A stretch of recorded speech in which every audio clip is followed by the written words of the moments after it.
Welcome, dear learners, to the Faro Focus, where we seek guidance, precision, which leads to your growth.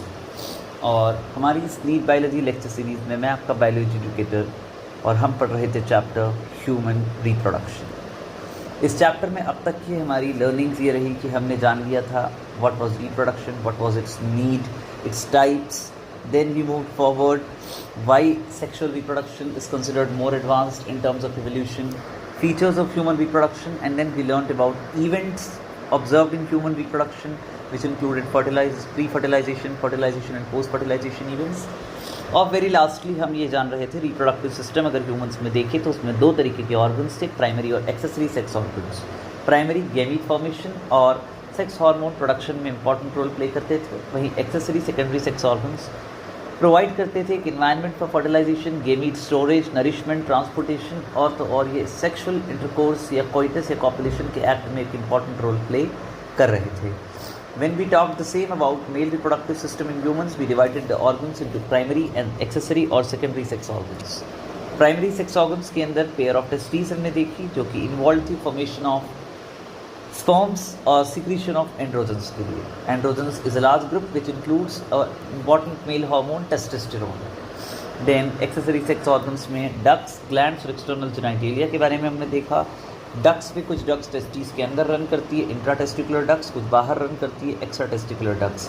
Sequence of path of sperms through the male reproductive ducts अगर देखें तो ट्यूबुला इरेक्टी, rete testis, Vasa efferentia, epididymis, vas deferens, ejaculatory duct and then urethra. At last you learned about accessory glands which included pair of seminal vesicles, an unpaired single prostate gland and a pair of bulbourethral or Cowper's gland. At last external genitalia was penis and scrotum.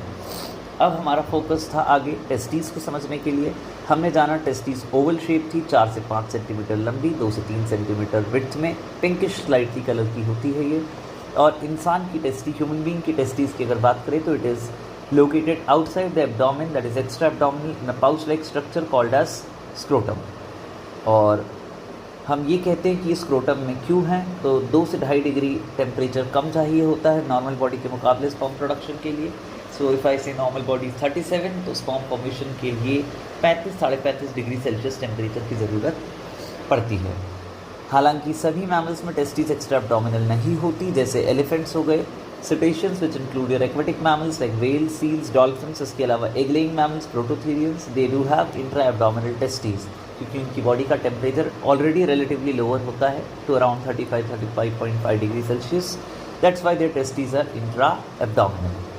Whereas in case of some other mammals like bats and otters, you will be finding कि testis सिर्फ breeding season के दौरान abdominal cavity से scrotum के अंदर descend करती है।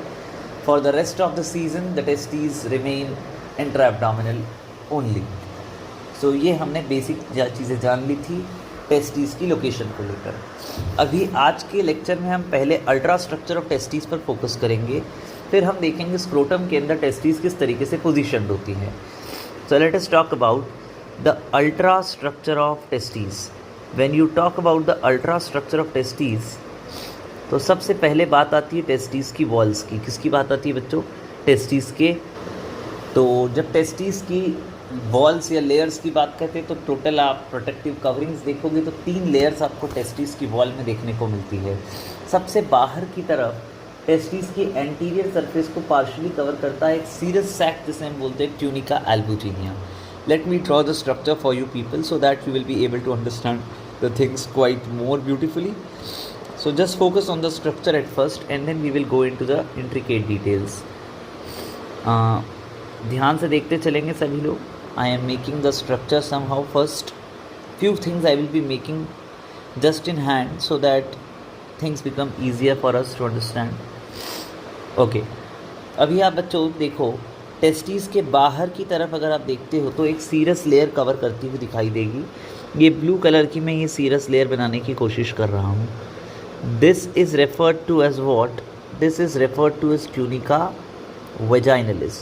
ये टेस्टिस को सिर्फ एंटीरियर साइड पे कवर करती है कुछ इस तरीके से, only on the anterior side students. ये डबल लेयर्ड है। वो पार्ट जो कि टेस्टिस से सीधा सीधा जुड़ा हुआ दिखाई पड़ रहा है आपको, that is often referred to as what students? It is referred to as visceral layer of tunica vaginalis. इसके अलावा आपको फिर यहाँ पर एक बड़ी ही थिक डेंस कनेक्टिव टिश्यू की एक लेयर दिखाई दे रही है, वाइट कलर से थिकनिंग जो आप ऑब्जर्व कर पा रहे हो। This is called as tunica vaginalis, sorry this is called as tunica albuginea. I am extremely sorry students. So 2 layers आपने अभी तक ऑब्जर्व की, let me label those layers as well along side.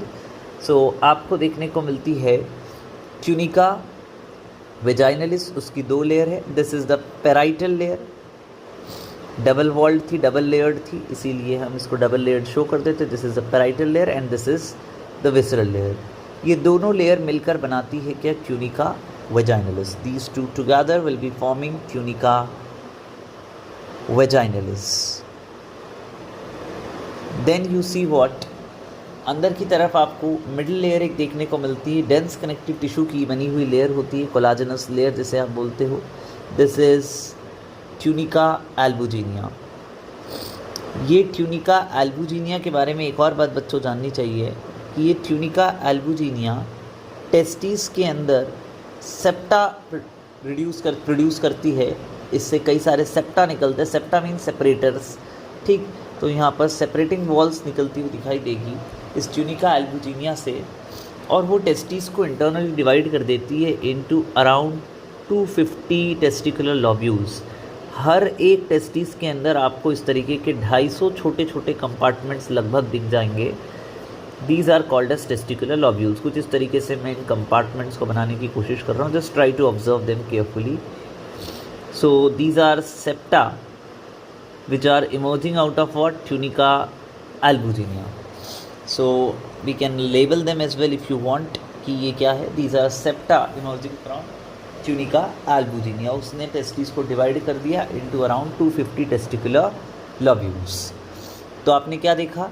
Testis की outermost layer है tunica vaginalis, testis की middle layer है tunica albuginea, जिसने septa बनाकर टेस्टिस को इंटरनली डिवाइड कर दिया into around 250 compartments called as testicular lobules. इसके अंदर की तरफ बच्चों आपको एक और लेयर देखने को मिलती है, that is called as tunica vasculosa, something like this. This layer is often referred to as what? Tunica vasculosa. Tunica vasculosa जैसी लेयर आपको देखने को मिलती कुछ इस तरीके की। This is often referred to as what? Tunica vasculosa या ट्यूनिका वेस्क्यूलरिस। ये जो ब्लड सप्लाई होता है टेस्टिस के अंदर, उससे बनी हुई आपको ये लेयर दिखाई पड़ रही है। Basically it is associated with the blood supply of the testis. So let me make this layer. This is tunica vasculosa students. You can clearly see this layer, the innermost layer. This is what? The innermost layer. Let me label it again. This is referred to as what, student? This is referred to as tunica vasculosa. So these are the 3 layers, or tunica vascularis भी से कहते हैं. I am writing tunica vasculosa. This is the innermost layer in the structure of testes if you see. Simply अगर मैं बात करूँ ये किसकी कौन सी लेयर किस पर्टिकुलर टिश्यू की बनी हुई है, तो भी एक बेहतर चीज़ होगी। Tunica vaginalis is a serous layer बच्चों। When we say serous layer है, एपिथेलियल टिश्यू की लेयर बनी हुई है ये, ठीक है, और इसके अंदर फ्लूइड फिल्ड होता है। It is filled with a kind of fluid, serous fluid इसे बोलते हैं, और इससे टेस्टिस को प्रोटेक्शन एक तरीके से मिल रहा है एक्सटर्नल शॉक्स जॉक्स से। कई बार ये फ्लूइड किसी कंडीशन में बहुत ज़्यादा हो जाता है। ऐसे स्टेट में एक बीमारी होती है जिसे कहा जाता है हाइड्रोसील, ठीक, जिसमें इस ट्यूनिका वेजाइनलिस के अंदर एक्सेसिव सीरस फ्लूइड एक्यूमुलेट हो जाता है। Then we talked about the second layer of testis, the middle layer that we call. This middle layer is composed of dense connective tissue. What it is composed of? Composed of dense connective tissue layer. Okay, dense connective tissue layer. Basically it is dense, irregular, white fibrous connective tissue. If anybody wants to write it, you can. और tunica vasculosa या वेस्क्यूलरिस जो है blood supply से बनी हुई है। और tunica albuginea जो है, इसके बारे में एक पॉइंट और हम ऐड कर लेते हैं. Let me adjust the things right on this diagram so that you would be quite easier to understand the things like this. I guess it will be far better to mention it here. See, ये जो tunica albuginea है बच्चों, for this tunica albuginea we can mention one more point. It gives off septa. It gives off what? Septa to divide each testis into 250 compartments. हर एक testis को लगभग 250 compartments में इसने बांट दिया है. And these are referred to as what? These are often referred to as students what? That is testicular lobules. ये basic सी 2 पॉइंट्स हमें इनके बारे में जान लेना चाहिए. आई गेस सभी को ये पॉइंट्स क्लियर है. So this was about the walls of the testes or the layers of the testes, coverings of the testes, you can say them. So this is the coverings of the testes. Now अब हम थोड़े इसके internal structures को detail में visualise करेंगे तो few more things can be observe very easily here. आप देखोगे हर एक टेस्टिकुलर लोब्यूल के अंदर 1 से 3 तक मैक्सिमम, 1 से 3 तक मैक्सिमम कुछ हाईली कॉइल्ड स्ट्रक्चर्स होते हैं, कुछ इस तरीके के. These highly coiled structures are referred to as seminiferous tubules. What are they referred to as students? These are referred to as seminiferous tubules like these. And these seminiferous tubules students are the sites for sperm production. और इसीलिए इन्हें functional unit of testis भी करार दिया जाता है. Let me label it for you again so that you don't forget what we are basically learning for. So let's choose a nice colour. This one looks better. So these are what student? These are particularly seminiferous tubule. And for these seminiferous tubule, what we can mention students?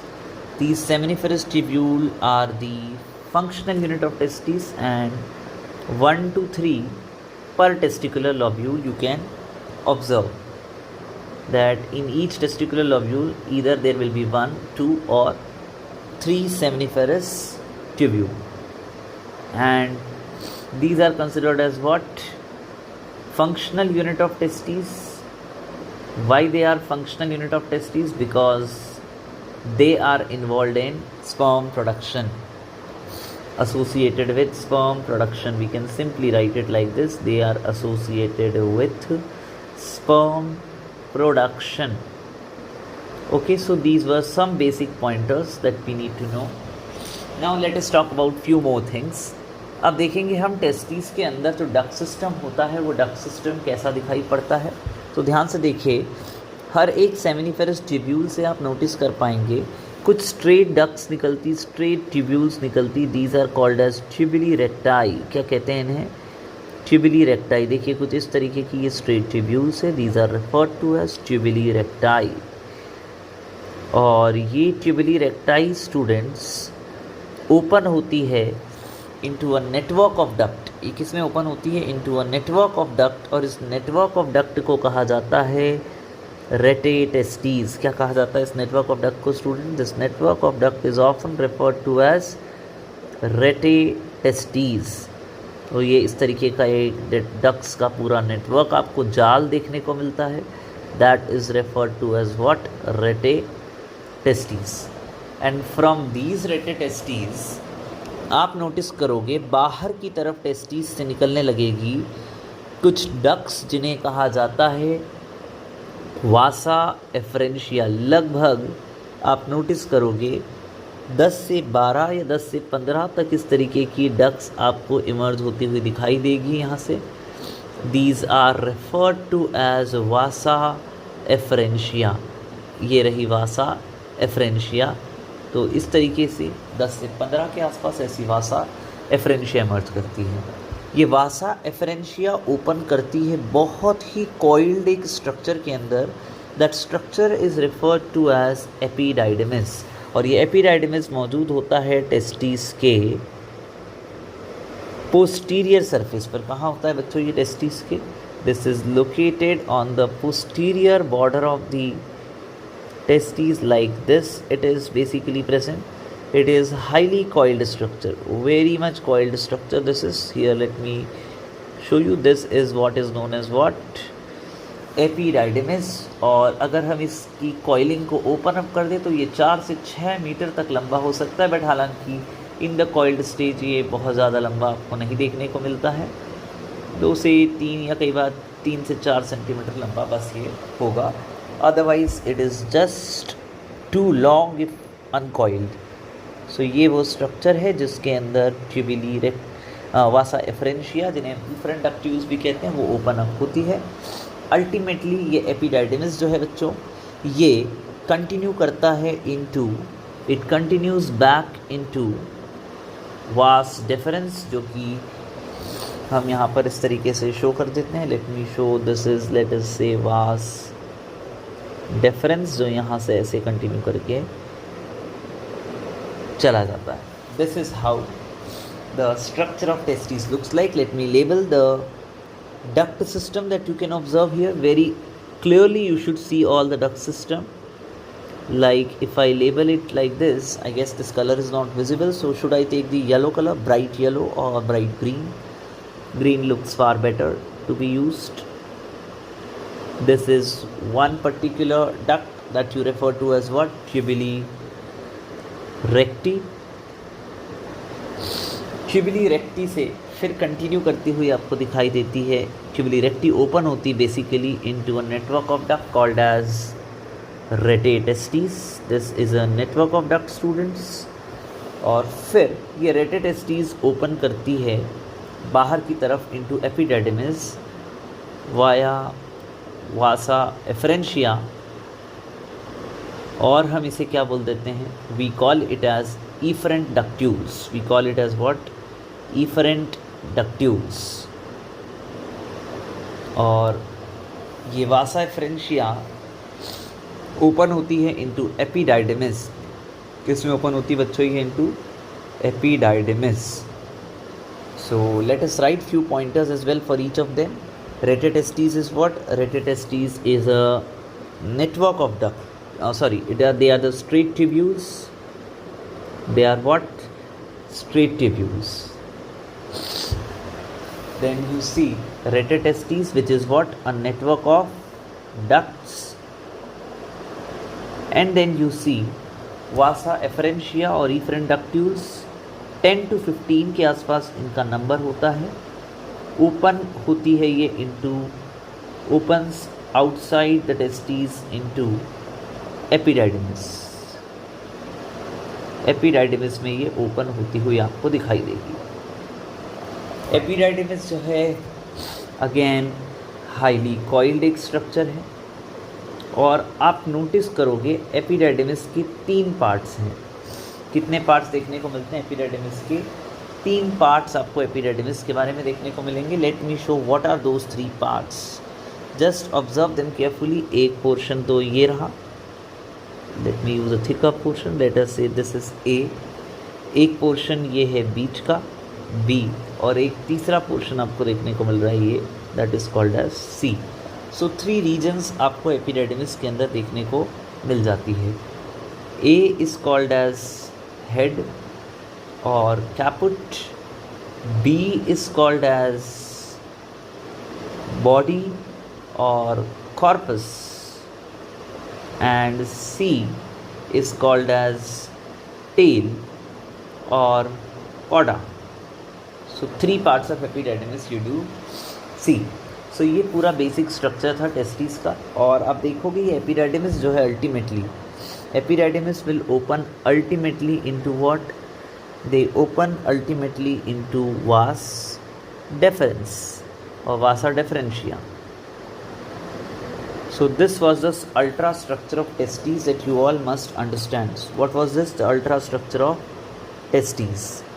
Quickly I am giving you a review what all things we learned in this particular structure. We learned that total of 3 coverings of testes are present. The outermost covering tunica vaginalis having a parietal and visceral layer. It is a serous layer.